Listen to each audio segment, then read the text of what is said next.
So there's a current project that we're doing is we're just establishing, and part of this one is the Beyond Business, the microfinance. We just haven't changed what we're doing, we've just changed focus in this one area. And what we've done is we've worked over the past 4 years, we've worked with an extremely poor community in Ariksat, which is in Phnom Penh.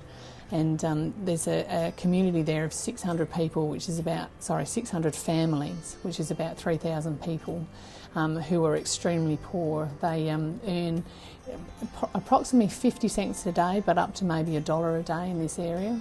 It's a traditional fishing village, and the risks of children being sold into the sex trade from this area is really high because of the extreme poverty and the lack of education.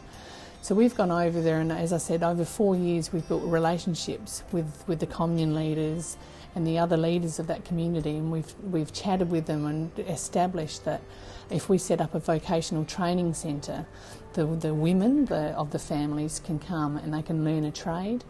And before Pol Pot came through, this area used to be known for this mat making. So we've gone back to the tradition of the area because it's all locally grown.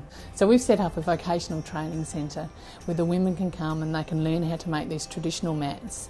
And for the first 2 months it's like they're on an apprenticeship where they come and learn the skill. Some already know the skill, but a lot don't know the skill. So we will teach them the skills of how to make these mats. And then upon their graduation they will leave and they will have their own mats, their own loom that they can take home and make mats from their own home, so it's more convenient with their little children. And then they can make as many mats as they can fit in during the day. We've also expanded slightly on that project, and some of these mats that we make can actually turn into handbags. Each participant who comes through have an opportunity to either make mats or make bags. So the women who make the mats will eventually earn enough money to buy their own loom that they can make the mats at home. And the girls who are making the bags out of the mats will also eventually make enough money to buy a sewing machine to turn the mats into these handbags. Our in-country manager on the ground has actually secured a market into Europe for these bags to be exported.